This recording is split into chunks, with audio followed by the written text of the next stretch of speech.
इस समय भव्य ग्रीक साम्राज्य का ध्वज आसमान की बुलंदियों को छू रहा था। आसपास के छोटे राज्यों की इतनी हिमाकत नहीं थी कि यूनान की तरफ सर उठाकर देख भी सके। ग्रीक साम्राज्य के बढ़ते लोभ की छाया में एक बालक का जन्म हुआ। किसी ने सच ही कहा है, जैसा देश वैसा भेष। उस बालक ने बचपन से ही एक ऐसा ख्वाब देखा जिसकी शायद किसी ने कल्पना भी नहीं की थी, दुनिया जीतने का ख्वाब। जी हाँ, यह बालक था सिकंदर, जिसे अलेक्जेंडर द ग्रेट के नाम से भी जाना जाता है। लेकिन कहते हैं, एक तरफ जहाँ बुराई जन्म लेती है तो दूसरी तरफ उसे मिटाने के लिए कहीं न कहीं अच्छाई का भी जन्म होता है। जहाँ एक तरफ ग्रीक के राजा सिकंदर का जन्म हुआ तो दूसरी तरफ पौरव के राजा पर्वतेश्वर का जन्म हुआ, जिन्हें राजा पोरस के नाम से भी जाना जाता है।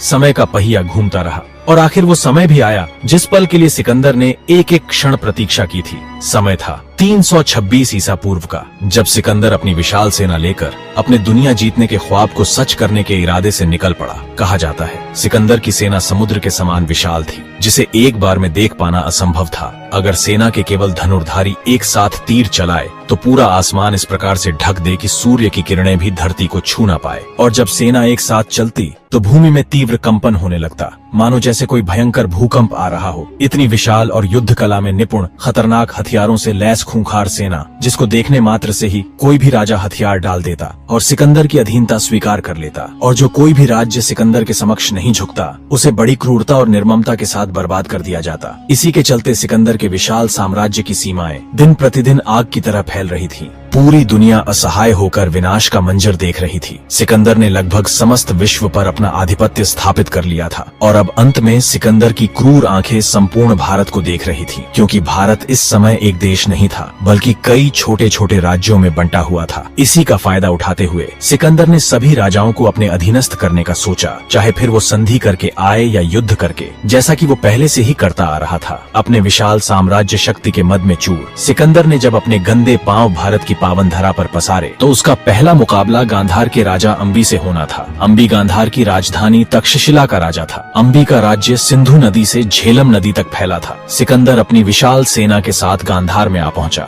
सिकंदर ने अंबी को ये फरमान भेजा कि या तो वह उसकी अधीनता स्वीकार कर ले, अन्यथा युद्ध के लिए तैयार हो जाए। अब चाहें तो इसे कायरतापूर्ण कहें या अपनी प्रजाहित के लिए विवशतापूर्ण। इतनी विशाल और खतरनाक हथियारों से लेस खूंखार रक्त प्यासी सेना को देख राजा अंबी ने सिकंदर की अधीनता स्वीकार कर ली और बेशकीमती उपहार देकर सिकंदर का स्वागत किया। हालांकि सिकंदर भी एक लोमड़ी के जैसा चालाक शासक था। उसको भली भांति ज्ञात था कि आगे उसका सामना किससे होने वाला है, वो जो अपनी मिट्टी के लिए हंसते हंसते लाखों कुर्बानियां दे देगा, किंतु उसकी अधीनता कभी स्वीकार नहीं करेगा। उसके साम्राज्य को केवल पराजित कर ही उसे अपने साथ मिलाया जा सकता था। सिकंदर के पास तो वैसे भी अपार धन संपदा थी, कुछ नहीं था तो बस तृप्ति। यही सब सोच विचार कर सिकंदर ने भेंट स्वरूप राजा अंबी के सभी उपहार दोगुने कर लौटा दिए और राजा अंबी को आगे बढ़ने के लिए और सेना देने का आदेश दिया। राजा अंबी को यह भली भांति ज्ञात था कि सिकंदर को अब जहां जाना था, सिकंदर के भारत विजय के स्वप्न में जो सबसे बड़ी बाधा बनकर खड़ा था वो था पौरव राज्य। इस समय पौरव का राजा पर्वतेश्वर था, जो कि अंबी का सबसे बड़ा शत्रु भी था। पर्वतेश्वर को राजा पोरस के नाम से जाना जाता है। अंबी भी यही चाहता था कि वो राजा पोरस और उनके राज्य को सिकंदर के कदमों तले कुचलता देखे। इसलिए राजा अंबी खुशी खुशी सिकंदर का साथ देने के लिए तैयार हो गया और उसे अपने सबसे कुशल 5000 सैनिक दे दिए। तत्पश्चात सिकंदर अपनी सेना लेकर पौरव राज्य की ओर बढ़ने लगा। लेकिन पौरव राज्य में घुस पाना इतना आसान नहीं था। पौरव में घुसने के लिए सिकंदर को अपनी विशाल सेना के साथ झेलम नदी को पार करना था। सिकंदर को सम्राट पोरस की वीरता और पराक्रम के बारे में भली भांति ज्ञात था। इसका अंदाजा आप इस बात से लगा सकते हैं कि इतनी विशाल सेना होने के बावजूद भी सिकंदर के पैर पौरव राज्य की ओर बढ़ते हुए लड़खड़ा रहे थे। वो जानता था, जिसे उसने विजय करने का ख्वाब देखा है, वहाँ उसे हार का स्वाद चखना पड़ सकता है। और ऐसा सोचे भी क्यों ना,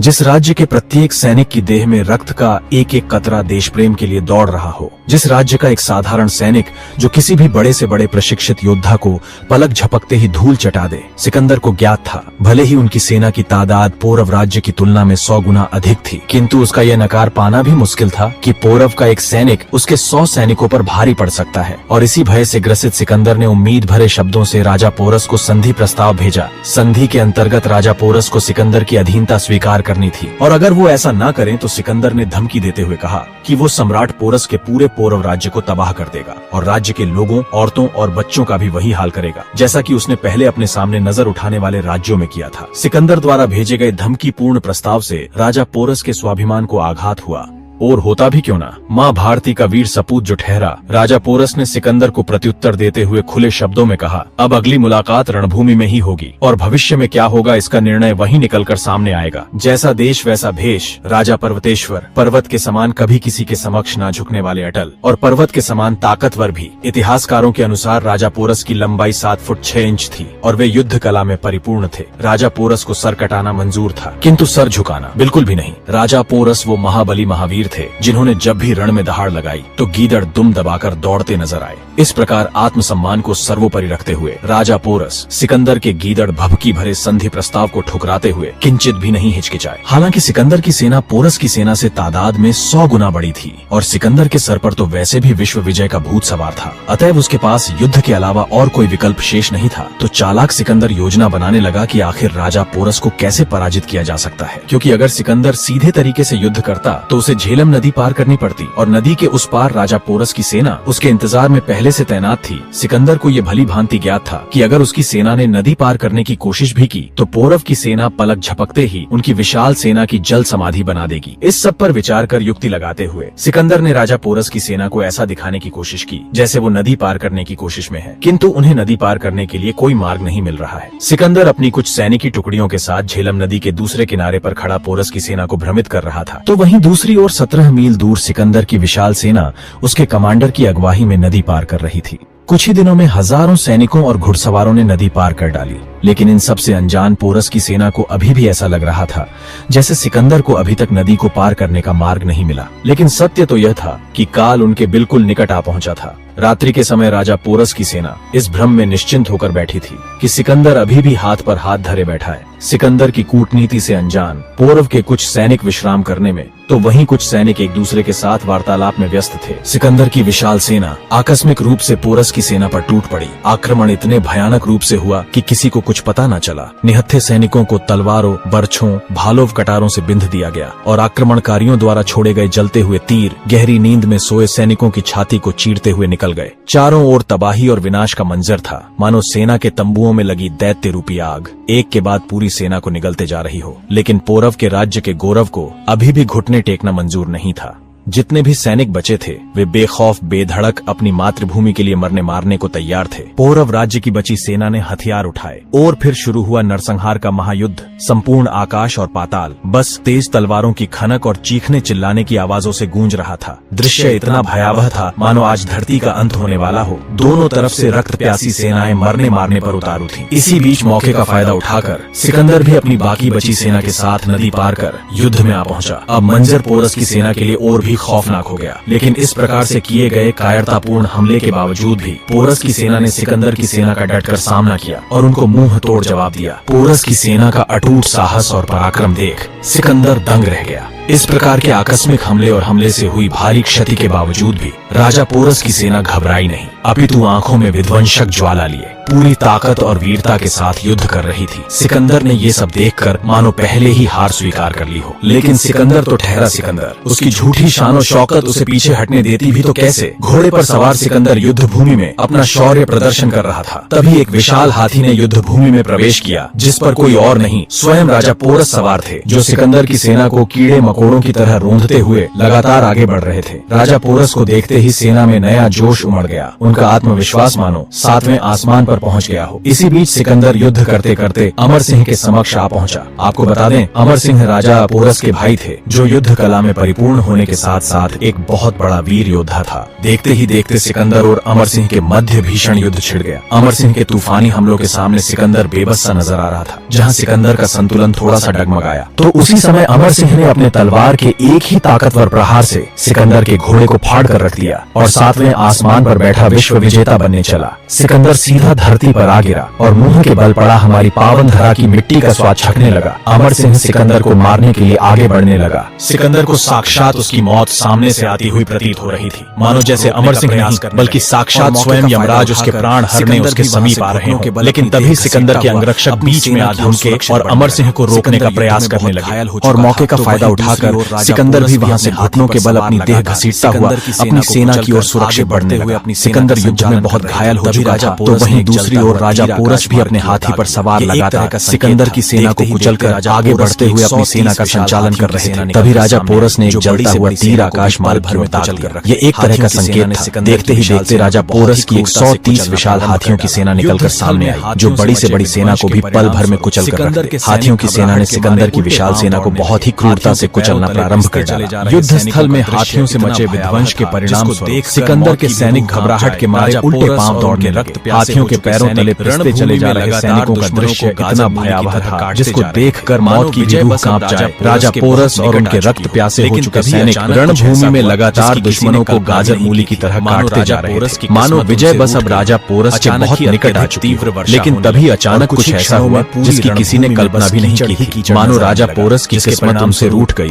अचानक ही अत्यधिक तीव्र वर्षा होने लगी और कुछ ही क्षणों में पूरी रणभूमि में बस कीचड़ ही कीचड़ नजर आने लगा, जिसके परिणाम स्वरूप पोरस की सेना के रथ के पहिए कीचड़ में धंसने लगे। अब उनको युद्ध करने में बहुत कठिनाइयों का सामना करना पड़ रहा था। हाथियों को भी अब आगे बढ़ने में परेशानी होने लगी। बदलते मौसम का रवैया अब सिकंदर के लिए अपनी हार को जीत में बदलने के एक मौके के रूप में उभर कर सामने आने लगा। धीरे धीरे उसकी सेना पोरस की सेना पर हावी होने लगी। अब बारिश पोरस के लिए बहुत बड़ी मुसीबत बन चुकी थी, क्योंकि एक आसान सी जीत अब उसे हार में तब्दील होती नजर आ रही थी। लेकिन तभी प्रचंड गर्जना से आकाश गूंज उठा। अचानक खोखरों ने अपना आतंक दिखाना प्रारंभ कर दिया। खोखरों के बारे में इतिहास के पन्नों में ज्यादा कुछ नहीं लिखा गया है, लेकिन आपको बता दें कि ये बहुत ही खतरनाक और ताकतवर योद्धा हुआ करते थे। इनका ना तो कोई साम्राज्य था, ना ही कोई राज्य। ये लोग बस छोटे से कबीले में अपना जीवन यापन किया करते थे। इतिहासकारों का ऐसा भी मानना है कि मोहम्मद गोरी का सिर भी खोखरों ने ही धड़ से अलग किया। खोखरों ने इस प्रकार से रणभूमि में अपने युद्ध कौशल का प्रमाण दिया कि सिकंदर की सेना फिर युद्ध में पिछड़ने लगी और एक बार फिर पोरस की सेना सिकंदर की सेना पर हावी हो गई। युद्ध बहुत ही भयावह और विनाशकारी हो चुका था। दोनों ही राजाओं को सैन्य बल और आर्थिक रूप से बहुत क्षति पहुंच रही थी। इधर सिकंदर के सर पर विश्व विजय का भूत सवार था, तो वहीं दूसरी तरफ राजा पोरस भी पर्वत के समान अटल खड़ा झुकने को तैयार न था। लेकिन अब वो समय आ चुका था जब दोनों ही राजाओं को आपस में विचार विमर्श करना आवश्यक हो चुका था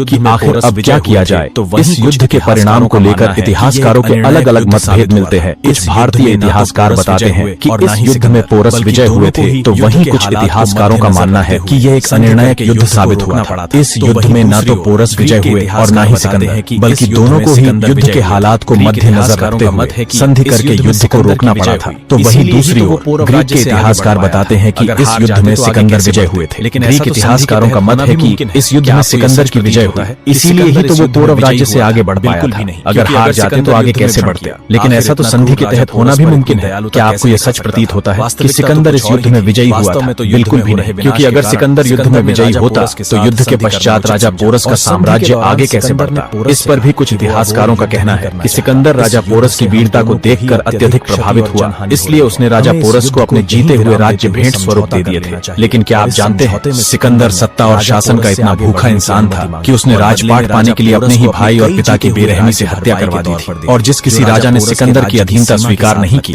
उन सभी को भी मौत के घाट उतार डाला था और उन राज्यों की निर्दोष प्रजा को बड़ी निर्ममता और क्रूरता से मार डाला। उन राज्यों की कन्याओं और औरतों के साथ सिकंदर की सेना ने बड़ी ही दरिंदगी के साथ दुष्कर्म और उनका शोषण किया। आखिर इतना क्रूर राजा पोरस पर इतनी दयालुता कैसे दिखा सकता था? वास्तविकता तो कुछ और ही थी। वास्तव में तो युद्ध में हो रहे विनाश के कारण सिकंदर ने राजा पोरस के साथ संधि करना उचित समझा और संधि के दौरान सिकंदर ने पोरस से कहा कि वो अब और युद्ध नहीं करना चाहता। इस युद्ध से हम दोनों को ही अत्यधिक क्षति और जनहानि हो रही है। हमें इस युद्ध को यही विराम देते हुए समझौता कर लेना चाहिए। और इस समझौते में सिकंदर ने राजा पोरस से आगे बढ़ने की अनुमति मांगी और बदले में राजा पोरस को अपने कई जीते हुए राज्य भरपाई के तौर पर दे, जो राजा पोरस के राज्य की सीमा के साथ लगते थे। राजा पोरस को भी बेगुनाहों की जान जाने के बदले ये प्रस्ताव उचित लगा, क्योंकि पहले ही यह विनाशकारी युद्ध उनके बहुत सारे वीरों को निगल चुका था और आर्थिक नुकसान भी अत्यधिक झेलना पड़ रहा था। इसलिए राजा पोरस ने भी इस समझौते को स्वीकार कर लिया। सिकंदर ने जितना सोचा था, पौरव राज्य से युद्ध में उसे उससे भी कहीं ज्यादा नुकसान उठाना पड़ा था। प्राण जाते जाते बचे सो अलग, लेकिन इतनी हानि होने के बावजूद भी सिकंदर के पास अभी इतनी विशाल सेना शेष बची थी कि वो आगे बढ़कर अपने विश्व विजय की तृष्णा शांत कर सके। लेकिन ये तो सिकंदर का महज एक छोटा सा स्वागत था। अभी तो सिकंदर का सामना उससे होने वाला था